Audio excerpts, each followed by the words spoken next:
اسامه بسالك كنت بتسالني على مستويات اللاعبين، هل هتفضل يعني بحطت ايدك حضرتك ولا هلاقي مفاجآت؟ انا قبل اسامه ما اقول اعتقد ان هتلاقي مستوى اقل.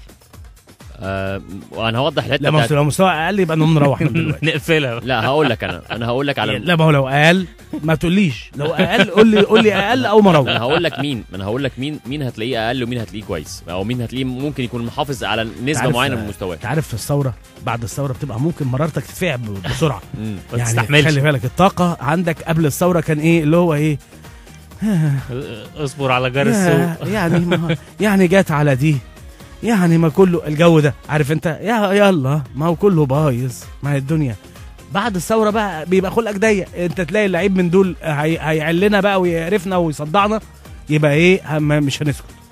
فانت وانت بتتكلم كده بس والنبي يقول لي الراي. لا بص، هتلاقي فرق الاهلي الزمالك الاسماعيلي الحرس مش عشان هم مشاركين في البطولات الافريقيه اللي موجوده، الكونفدراليه ورابطه الابطال، دول هتلاقيهم الى حد ما مستواهم افضل كتير، انما هتتفرج على كوميديا ساخره في فرق الدوري الثاني زي بتروجيت والناس دي.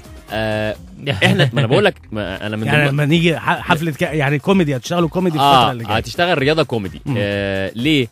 الحافز والدافع عند اللعيبه في بقيه الفرق الثانيه، يعني انت كنت تسمع الفترات اللي فاتت او الناس ما كانتش مهتمه قوي، بس احنا كناس موجودين في الوسط تسمع عن فرق ما بتتمرنش وفرق ما بتروحش مش عارف ما خدتش مستحقاتها، وفرق عندها ازمات زي الاتحاد السكندري المصري البورسعيدي، الفرق دي كلها اللعيب من جواه يا عثمان الدافع مش عنده. الفرق اللي انا بقول لك عليها دي اللي هي غير الاهلي والزمالك والحرس والاسماعيلي. وتقول الدم ده مستمر حتى بعد الثوره برضه. مش عارف مش انت مع انهم لغوا مع انه المفروض يمنعوا تقول الدم، لغوا اللي في الاذاعه مش عارف ليه ما كملوش. كمل. فبقول لك ان انت هتلاقي كوميديا ساخره في الفرق اللي جايه دي، هتضحك ضحك غريب لان مستويات اللعيبه بعيده تماما. اللعيب زي ما قلت لك اللعيب بقى يتفنن يهرب من التمرين لانه ما عندوش الدافع، مش عارف الدوري هيتلعب لا مش هيتلعب، طب امتى، طب 4 طب 5 طب 6 طب خلاص السنه الجايه، طيب مفيش، طب مش عارف ايه. فاللعيبه بقت تتفنن في ان هي ازاي تاخد راحه وازاي تبعد عن الحاله الملل اللي كانوا بيعيشوها خلال الفتره اللي فاتت.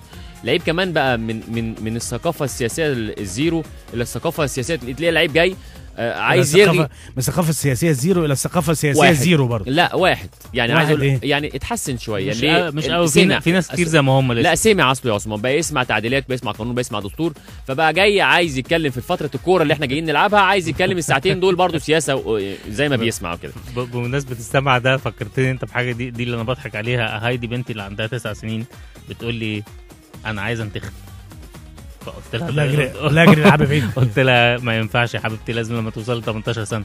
قالت لي لا انا عايزه انتخب واروح انتخب عمرو موسى في الانتخابات اللي جايه. تحديدا دي هنعمل تعديل في الدستور نخلي الاطفال تنتخب. تفتكر هيقعد لو نجح؟ بس ده بالنسبه للكلام اللي انا بقول لك عليه. فالمستويات هتلاقيها بعيده تماما عن المستوى اللي احنا وقفنا. يعني انا مثلا من الفرق يعني اقل كمان كتير. طب بالنسبه للاهلي النهارده لا استفاد الاهلي من الفرق اللي استفاد لانها عمل يعني بلاش انا النهارده اتوقع عشان ما اخسرش. انا قبل 25 يناير كنت لا استاذ التوقعات. توقع للاهلي لان الاهلي الاهلي طالع الاهلي لا اشتغل كويس قوي في فتره التوقف. يعني اكتر الفرق اللي اشتغلت بشكل كويس جدا النادي الاهلي، عمل مباراه وديه بشكل جيد جدا مع فرق جامده شويه نسبيا. 5 ماتشات تقريبا. لا مع فرقه كمان حرس مع مصر المقاصه عمل مباراه جامده. استفاد الراجل يعني ورثه في الفتره اللي فاتت دي من الثوره ان هو حط ايده على توليفه جديده للنادي الاهلي كان محتاجها مانويل جوزيل لمده سنه قدام.